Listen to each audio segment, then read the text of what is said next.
ज़करिया बाब 6। तब मैंने फिर आंख उठाकर निगाह की तो क्या देखता हूँ कि 2 पहाड़ों के दरमियान से 4 रथ निकले और वो पहाड़ पीतल के थे। पहले रथ के घोड़े सुरंग, दूसरे के मुश्की, तीसरे के नुखरा और चौथे के अबलख थे। तब मैंने उस फरिश्ता से जो मुझसे कलाम करता था पूछा, ऐ मेरे आका, ये क्या है? और फरिश्ता ने मुझे जवाब दिया कि ये आसमान की 4 हवाएं हैं जो रब्बुल आलमीन के हुजूर से निकली हैं। और मुश्की घोड़ों वाला रथ शुमाली मुल्क को निकला चला जाता है और नुकरा घोड़ों वाला उसके पीछे और अबलख घोड़ों वाला जुनूबी मुल्क को।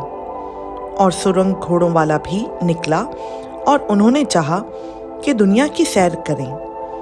और उसने उनसे कहा, जाओ दुनिया की सैर करो। और उन्होंने दुनिया की सैर की। तब उसने बुलंद आवाज से मुझसे कहा, देख, जो शुमाली मुल्क को गए हैं उन्होंने वहां मेरा जी ठंडा किया है। फिर खुदावंद का कलाम मुझ पर नाजिल हुआ कि तू आज ही खल्दी और तूबिया और यदैया के पास जा, जो बाबिल के असीरों की तरफ से आकर यूसिया बिन सिफनिया के घर में उतरे हैं, और उनसे सोना चांदी लेकर ताज बना और यशवा बिन यहूसदक सरदार काहिन को पहना।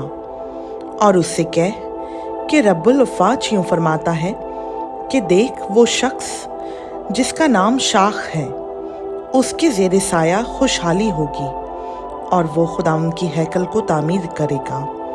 हाँ, वही खुदावंद की हैकल को बनाएगा और वो साहिब शौकत होगा और तख्त नशीन होकर हुकूमत करेगा, और उसके साथ काहिन भी तख्त नशीन होगा, और दोनों में सुलह और सलामती की मशवरत होगी।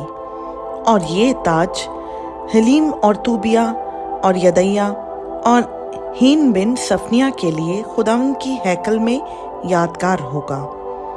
और वो जो दूर हैं आकर खुदावंद की हैकल को तामीर करेंगे। तब तुम जानोगे कि रब्बुल अफ़वाज ने मुझे तुम्हारे पास भेजा है। और अगर तुम दिल से खुदावंद अपने खुदा की फरमाबरदारी करोगे तो ये बातें पूरी होंगी। खुदावंद का पाक कलाम का पढ़ा, सुना, समझा और कबूल किया जाना हम सबों के लिए बाइस बरकत हो। आमीन।